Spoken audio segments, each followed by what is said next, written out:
안녕하세요. 세계사 산책 민주주의 이야기 황수경입니다. 최근에 전 세계를 상대로 무차별적인 테러를 자행하고 있는 이슬람 무장단체 IS에 대해서 푸틴 러시아 대통령은 끝까지 추적해서 응징하겠다는 뜻을 밝혔습니다. 강한 러시아를 주장하면서 삼선에 성공한 푸틴 러시아 대통령에 대해서 러시아 국민들의 지지는 높아지고 있지만 한편에서는 러시아의 민주주의를 우려하는 시선 또한 적지 않은데요. 오늘은 러시아의 정치 현실에 대해서 자세히 알아보겠습니다.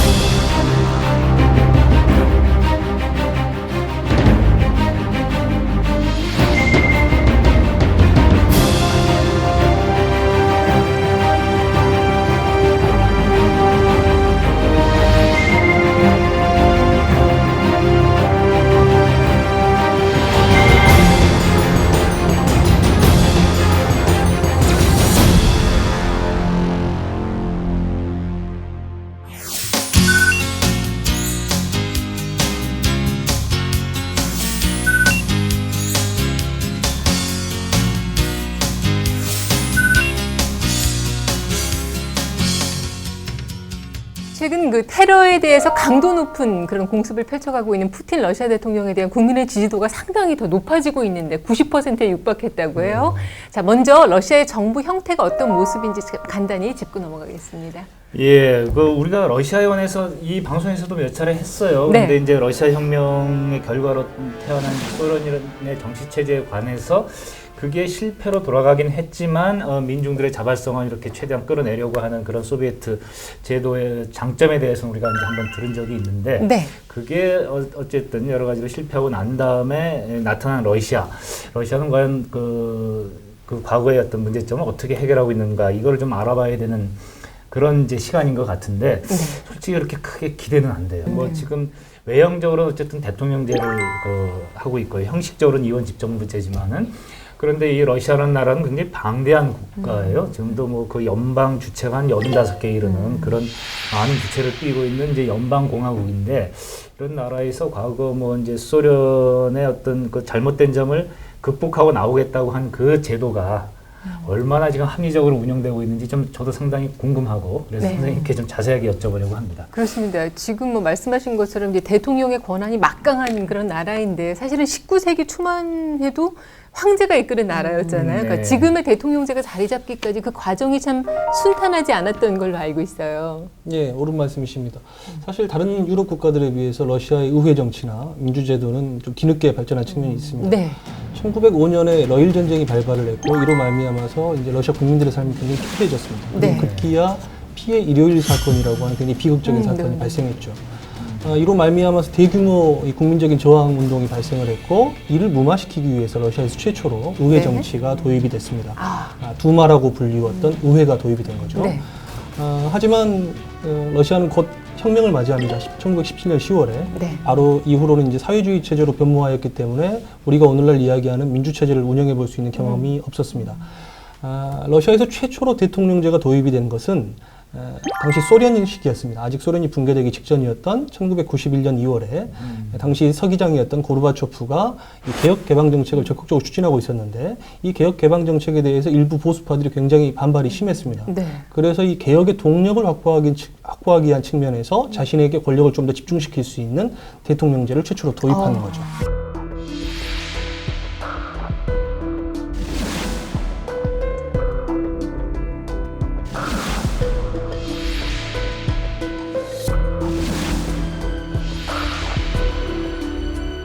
푸틴 대통령이 워낙에 좀 힘이 강하다 보니까 푸틴 대통령을 차르라고도 부른다면서요. 푸틴 대통령이 총리를 좀 짧게 한번 하고 대통령을 연임했고요. 그리고 또 총리가 되셨고 다시 대통령. 그러니까 대통령 3번, 총리 2번 하신 건데 그래서 21세기 차르다라고 그래서 이제 차르가 사는 궁전 크렘린궁에 사시는 것 같은데 이 크렘린궁이 그 성벽의 둘레만 2.25km가 되고요. 성문이 무려 20개나 된다고 합니다. 그래서 그 안에 뭐 뭐 대통령 관저도 있고 그리고 정부 기관들도 있고 뭐 이렇게 궁전도 있고 이런데 그래서 유네스코 세계 문화유산으로 등록되어 있고요. 러시아에서 이 크렘린이라고 하면 이제 당국을 가리키는 말이 돼서 좀 친당국적이거나 친정부적이면 친크렘린 아니면 반크렘린 이렇게 불린다고 합니다. 사실은 이 대통령의 그 역할과 함께 국민의회라고 할 수 있는 국가두마의 역할이 상당히 크다고 하는데 어느 정도인지 그걸 좀 자세하게 설명을 해주셨으면 좋겠어요. 러시아는 연방제 국가입니다. 네. 연방제 국가들은 보통 양원제를 취하는 경우가 많은데요. 이와 마찬가지로 러시아 역시 이 상원과 하원의 양원제 두 개의 원을 두고 있는 양원제를 취하고 있습니다. 네. 러시아에서는 이 하원을 부를 때 국가 두마라고 이야기합니다. 네, 네. 그래서 하원의 이름이 조금 특이하다 보니까 러시아의 하원이 좀 독특한 역할을 할 거라고 생각하시는 경우도 있습니다만 네, 네. 보통의 연방제 국가들의 하원이 담당하는 보통 법안을 발의하고 또 대통령을 견제하고 하는 등등의 일들은 뭐 거의 대동소이하지 않는가 이렇게 생각하고 있습니다. 아, 그러면은 그냥 우리 연방제 국가의 일반 하원과 네, 같은 그렇습니다. 역할 이렇게 생각하면 되겠네요.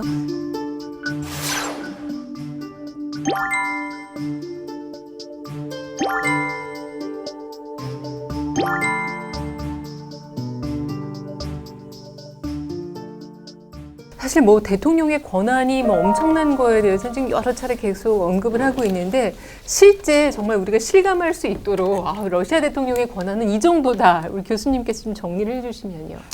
예, 사실 이제 법적 제도적인 측면에서 러시아의 대통령제는 이원 집정부제의 성격이 네, 강합니다. 네. 다시 말해서 행정권을 대통령과 총리가 분점하는 형태이죠. 그런데 이제 실제로는 네. 대통령이 다른 이제 그 헌정기관인 입법부와 사법부 위에서 보다 더 막강한 권한을 행사하고 있기 때문에 보통 우리가 초대통령제다 그러니까요. 이렇게 예. 부르기도 합니다. 예를 들면 러시아에서 의회는 네. 대통령이 지명한 총리 후보에 대한 인준, 그리고 정부에 대한 불신임, 네. 심지어 대통령 탄핵을 발의할 수 있는 권한을 보유함으로써 네. 대통령에 대한 견제의 역할을 할 수 있도록 제도화 되어 있어요. 그런데 중요한 점은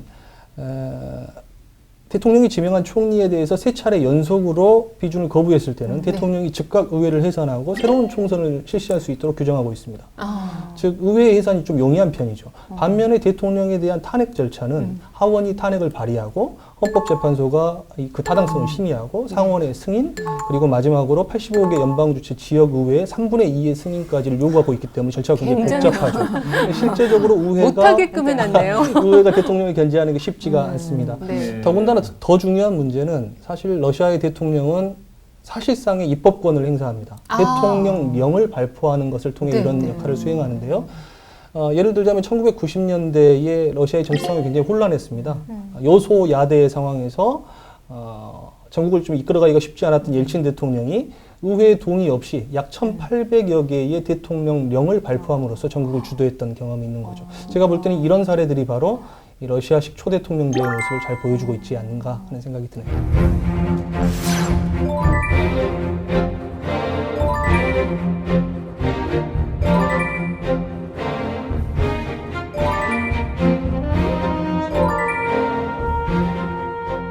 근데 이렇게 대통령이 막대한 그런 권한을 갖고 있는 거는 옐친 대통령 때부터 초기부터 계속 그랬던 거예요. 그렇습니다. 그 옐친 이후에 사실은 옐친이 건강이 많이 이제 안 좋아지고 그러니까 푸틴이 그 네. 뒤에 후계자가 돼서 대통령이 됐는데 굉장히 국민적인 지지를 많이 받는 사람이라고 그래요. 과거에 그 전쟁 영웅 출신인데다가 그 강력한 지도력을 갖추고 있었으니까 어떻게 보면 제3세계의 강력한 그런 좀 독재를 연상시키는 그런 지도자들하고 닮은 면이 있는데 근데 그 이 사람은 제가 볼 때 굉장히 영악하고 아주 저 천재적인 발상을 가진 사람 같아요. 그러니까 네. 제3세계의 그 많은 독재적인 권력을 가졌던 사람들이 대개 그 어떤 그런 권력을 제한하기 위해서 이제 연임을 제한하는 법을 가지고 있지 않습니까? 러시아도 그래서 2번 이상은 안 된다.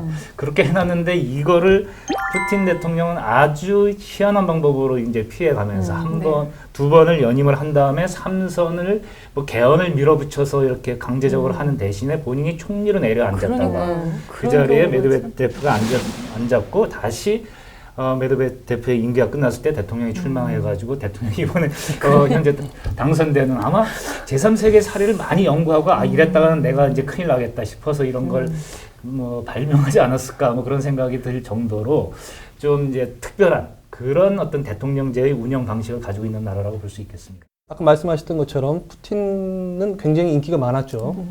사실 2000년 3월에 푸틴은 51.9%의 투표율로 당선이 된 이후에 네. 법치 그리고 강한 러시아의 재건이라고 하는 슬로건을 내세우면서 강력한 중앙 집권화 정책을 몰아붙입니다. 뭐 예를 들자면 연방 광구 같은 걸 새로 신설을 한다든지 상원 구성 방법을 변경함으로써 지방에 대한 통제력을 급격히 높이고 네. 또 선거 제도도 또 여당에 유리한 방식으로 바꿔서 여당의 투표율을 굉장히 높이죠. 또 예를 들자면 각종 규제를 통해서 언론을 통제하고 또 시민사회단체의 활동을 억제시키면서 굉장히 짧은 시간 동안 엄격한 수직적 권력 구조를 확립합니다. 또 사실 러시아 내에서는 옐친 시절에 올리가르히라고 불리는 재벌들이 특권층이 존재해서 권력을 좌지우지했는데 네. 푸틴은 이제 이 사람들을 정리시키면서 새롭게 실로비키라고 하는 자신의 친위 그룹들을 권력에 전진 배치시키면서 자신을 중심으로 권력을 아주 탄탄하게 만들었죠. 네. 또 이제 푸틴 집권 이후에 고유가가 계속됐고요. 그 다음에 국가 주도의 경제 발전 노선이 성과를 거두게 되면서 러시아 경제가 연평균 7%의 높은 이 성장을 나타내게 됩니다. 더군다나 옐친 시절과 달리 정치 사회적으로 굉장히 안정이 되다 보니까 러시아 국민들은 푸틴에 대해서 말 그대로 엄청난 지지와 성원을 보냈습니다. 실제로 푸틴은 2004년 대선에서 71.3%의 높은 득표율을 기록을 해서 재선에 성공했고요. 네. 집권 1, 2기 8년 동안 70%에서 80%에 달하는 말 그대로 상상하기 어려운 지지율을 끊임없이 유지했습니다. 다만 앞서 말씀드린 것처럼 2000년 이후에 어떤 푸틴의 강력한 중앙 집권 드라이브가 네. 어떤 러시아 민주주의의 퇴행을 가져오고 있다. 너무나 지나치게 국가가 통제를 하고 있다라고 하는 비판 역시 현재 존재하고 있습니다. 네. 근데 옐친 대통령이 초대 대통령이 된 일이 어쨌든 러시아에서 대통령을 지낸 사람이 딱 3명이에요. 근데 그야말로 민주주의를 표방하는 나라에서 이게 실제 가능한 일인지, 러시아 민주주의는 과연 어떤 것인지, 그래서 저희가 선거 제도를 좀 알아봐야 될 것 같거든요. 예. 러시아는 선거 제도를 제가 직접 설명드리면 러시아는 이 대통령을 비롯해서 하원 의원 그리고 주지사, 지역의회 의원들을 다 국민의 직접적인 선거로 선출합니다. 네. 대통령은 임기가 6년이고요. 절대 다수제 방식으로 선출합니다. 그러니까 좀 자세히 설명드리면 유효 투표 수의 50% 이상을 득표해야 하고 그렇지 못할 경우에는 결선 투표가 진행되는 방식이죠. 네. 하원 의원의 임기는 5년입니다. 러시아의 하원 의원 정수는 450명인데요. 이 450명은 혼합 선거제 방식으로 선출되게 됩니다. 예를 들자면 450명 중에 225명은 정당 명부식 비례대표제 방식에 의해서 그리고 나머지 225명은 소선거구 단순 다수제 방식에 의해서 선출되죠. 아까 이야기 드렸던 나머지 주지사라든가 지역의회 의원들도 유사한 방식으로 선출되게 됩니다. 우리나라랑 거의 비슷한 거네요. 그렇습니다. 네.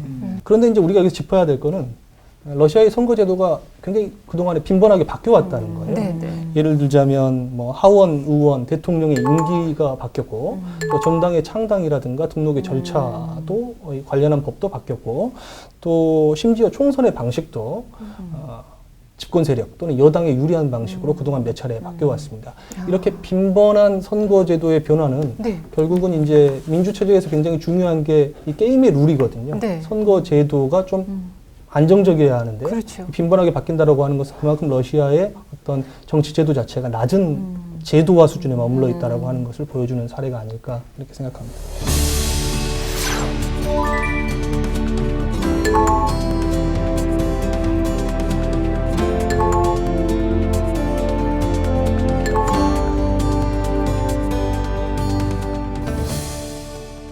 우리가 러시아 정치를 얘기할 때 그 당 이름은 굉장히 생소하고 오로지 푸틴이라는 이름 하나만 계속 머릿속에 들어오거든요.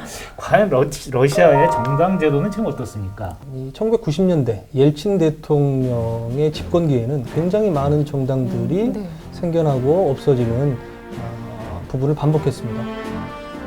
그렇지만 이제 푸틴 시기에 접어들다 보니까 이렇게 너무나 많은 정당들의 난립을 바로잡기 위해서 제도를 좀 엄격하게 만들고 그러다 보니까 정당의 숫자가 많이 줄어들었죠. 어쨌든 제가 결론적으로 말씀드리자면 러시아의 정당 제도는 기본적으로 다당제의 모습을 취하고 다당제. 있습니다. 네. 현재 법무부에 공식 등록된 정당의 수가 약 100여 개에 달하는데 어휴, 당이 많네요. 실제로 어떤 중요한 정당의 수는 한 4개 정도로 볼 수 있을 것 같습니다. 여당은 통합 러시아당을 비롯해서 네. 러시아 연방공산당, 그다음에 러시아 자유민주당, 그다음에 정의 러시아당 이렇게 4개 정당이 현재 하원에서 활동을 하고 있습니다.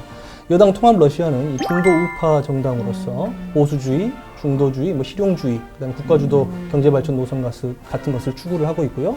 현재 하원에서 약 53%의 의석을 점유하고 있는 거대 정당입니다. 네.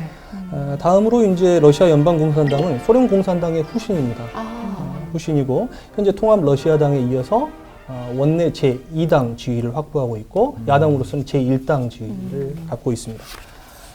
좌익 성향의 공산당은 조직 기반이라든가 지지 세력이 굉장히 확고한 편이에요. 네. 그런데 이제 흥미로운 거는 이 지지층 자체가 굉장히 노쇠화하고 있어서 이게 문제고 현재 통합 러시아당을 누르고 집권할 가능성은 조금 많이 부족한, 좀 역부족인 그런 상태라고 할 수 있겠습니다. 그 다음 이제 러시아 자유민주당은 러시아의 대표적인 극우 민족주의 정당입니다. 대체로 반서구주의, 반카프카스주의, 러시아 민족주의를 추구하고 있는 정당이죠. 마지막으로 정의 러시아당은 중도 좌익 성향의 3인주의 정당입니다. 이 정당의 흥미로운 점은 집권 세력이 공산당이 세가 좀 강하니까 네. 견제하기 위해서 이 지지층을 분산시키기 위해서 좌파 정당을 하나 더 인위적으로 만들었다는 평가가 많다는 점이죠. 네. 러시아의 정당 체제는 아까 말씀드렸던 여당 통합 러시아가 다른 야당들을 좀 압도하고 있는 상황입니다. 그러다 보니까 일당 우위 체제다, 뭐 패권 정당 체제다 이렇게 네, 평가하는 경우가 많습니다. 민주주의 체제가 정당을 매개로 어떤 자유로운 경쟁을 보장하는 체제라고 한다면 러시아에 좀 더 경쟁이 보장되는 그런 정당 체제가 만들어지기를 좀 기대해 보고 있습니다. 러시아의 정당도 보면 저희 정당하고 좀 비슷한 것 같아요. 과거에 즉 인물 중심이라는 거죠. 선거철에 만들어지고 사라지고 또 그 어떤 정당의 정책보다는 특히 통합 러시아당이 그런 모습을 띠고 있죠. 푸틴에 대한 지지 그런 것들이 그렇고 또 뭐 재미있는 사례를 하나 이야기해 보면 뭐 맥주 사랑당이 있었다고 하더라고요. 그래서 뭐 인종과 종교를 초월해서 맥주를 좋아하는 사람들의 저 좀 가입하고 싶긴 한데 근데 원내 진입에 실패해서 뭐 없어지긴 했지만 그렇게 선거철이 되면 다양한 정당들이 등장하고 없어지고 하는 그게 민주주의 역사가 짧기 때문에 영국이나 미국식의 그런 그 역사가 오래된 정당들이 등장하기 어려운 것 같아요. 재밌네요. 구성원들이 배가 좀 많이 나오셨을 것 같다는 생각을 살짝 하면서 자 2011년에 러시아에서 이제 국가 두마 선거가 있었는데 여기서 이제 통합 러시아당이 위기를 맞았어요.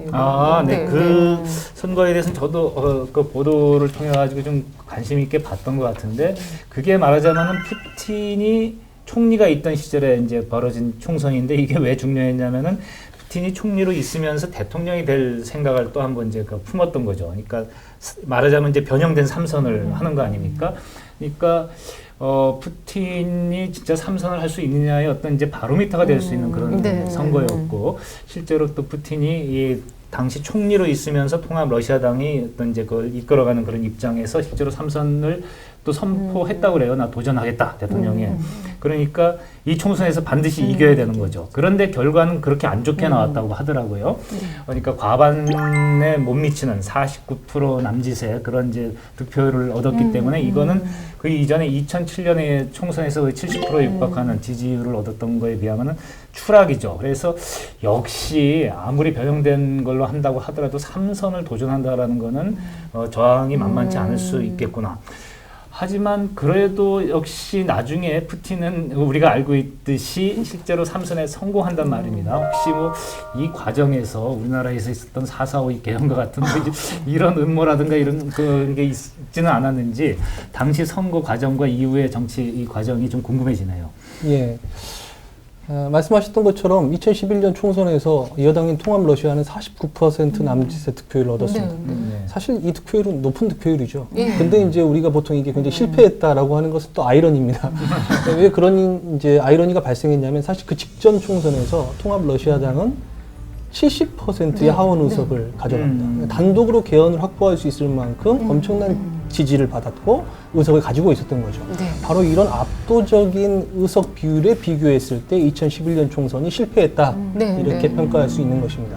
말씀하셨던 것처럼 지지율도 과반을 넘지 못했고 이번 2011년 총선에서 통합 러시아당은 77석을 잃었어요. 그러다 보니까 이제 많은 추락이 있었던 거고 대신에 야당들은 뭐 앞으로 나아갔습니다. 대표적으로 공산당 같은 경우는 계속 지지율이 하락하고 있었는데 당시 2011년 총선에서 약 20%의 득표율을 획득을 했고 나머지 뭐 자민당이라든가 정의 러시아당도 많은 의석수를 확보를 했죠. 이러한 결과는 결국 세계 금융 위기로부터 비롯된 러시아 경제 상황의 악화, 그리고 만성적인 부패에 대한 국민들의 불만, 뭐 그리고 심지어 푸틴 아까 말씀하셨던 푸틴이 다시 나오는 것에 대한 피로감, 네. 뭐 이런 것들이 복합적으로 작용한 결과가 아닐까 싶습니다. 그 선거 직후에 또 대규모 부정선거 규탄대회도 열렸었어요. 규탄 시위 이런 것도 열렸었는데 이제 더 촉발한 것이 무엇이었냐면 당시 중앙선관위 관계자가 직접 그 선거 부정을 폭로하면서 중산층까지 이제 가담을 하게 되죠. 그래서 뭐 그런 정치 권력의 정당성에 대한 심각한 타격을 입었던 그런 선거이기도 합니다. 네.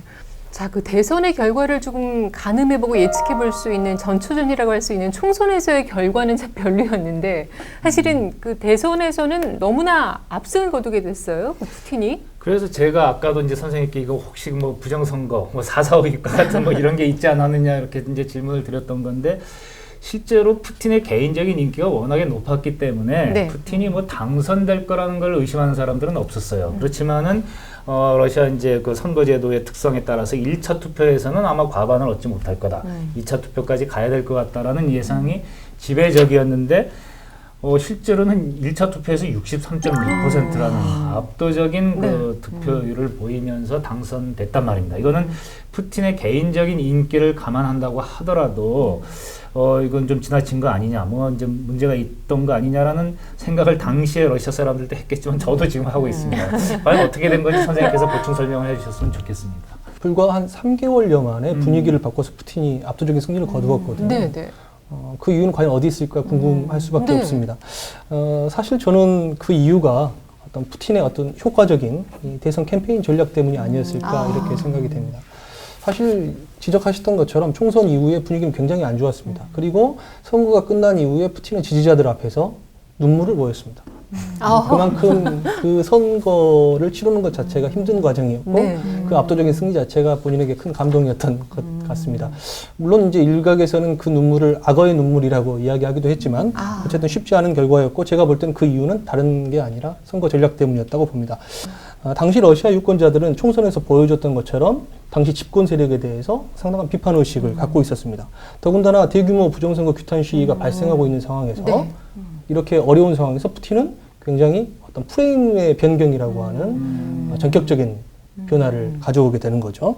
푸틴은 당시에 어떤 부정선거 규탄 시위가 엄청난 파괴력을 발휘하고 있는 상황에서 그 부정선거 규탄 시위의 배후에 미국과 서방이 있다라고 주장을 하고 특히나 그들의 궁극적인 목적이 네. 러시아에서 어떤 레짐 체인지를 통해서 정치 사회적인 혼란을 조성하려고 하는 거다라고 하는 논리를 적극적으로 펴죠. 다시 말해서 체제전환 초기의 옐친 정부 시기에 극도의 사회적인 혼란, 정치적인 혼란을 경험했던 러시아 시민들의 마음속 깊숙이 있는 정신적인 트라우마를 자극했다 이렇게 볼 수 있겠습니다. 다시 말해서 안정이냐 혼란이냐라고 하는 두 가지 선택지를 국민들에게 제안을 하고 안정을 위해서 나를 선택해 달라라고 하는 그런 전략을 취한 것이 승리에 굉장히 큰 요인이었을 것이라고 보고요. 더불어서 또 야당들이 네거티브 캠페인에 주력했던 것에 비추어 본다면 네. 푸틴은 굉장히 실질적이고 또 다양한 어떤 정책들을 내놓았던 것도 승리의 원인이 아니었을까 생각합니다.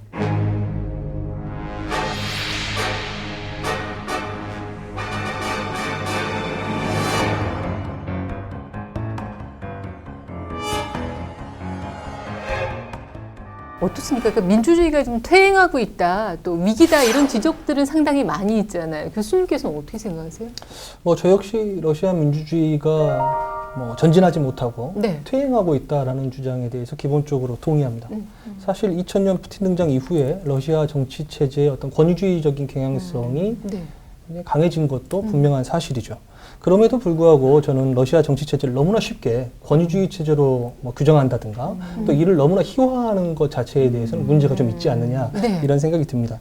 잘 아시다시피 러시아는 1991년에 갑작스런 어떤 소련의 해체로부터 정치적으로는 자유민주주의 체제로 경제적으로는 시장 자본주의 체제로라고 하는 이중 전환을 그렇죠. 추진합니다. 예. 시행하는 거죠. 그러니까 사회 자체가 근본적인 이 변화를 맞이하게 되는 것이고 특히나 러시아처럼 민주주의 체제의 운영 경험이 일천하고 이렇게 총체적인 사회 전환을 추구하는 상태에서 네. 너무나 과도한 기준을 설정하고 러시아를 바라보는 것도 우리가 좀 지양해야 하지 않을까 하는 생각이 듭니다. 더욱이 지난 2011년, 2012년 선거 과정에서 러시아 국민들은 자유, 권리, 그리고 정치적 경쟁에 대한 어떤 간절한 열망을 가감없이 표출했습니다. 네. 저는 이러한 열망이 러시아 민주주의의 증진을 이끌어내는 중요한 동력이 될 것이라고 믿어 의심치 않습니다. 네.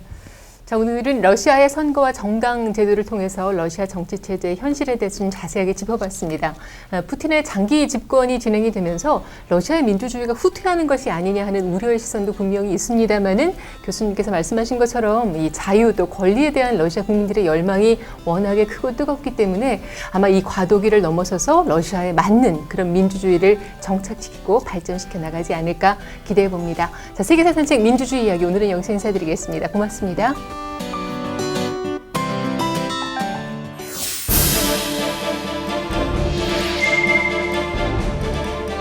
1992년에 네덜란드 마스트리츠에서 마스트리츠 조약을 조연함으로써 오늘날의 유럽연합으로 개명하게 되면서 정치, 경제, 군사, 안보 분야에서 새로운 국제사회의 중요한 행자로 부각하게 됩니다. 규모 면에서 한 5억 명 정도의 인구, 그러니까 이제 중국이나 미국에 이제 대적할 만한 그런 규모가 된 거죠.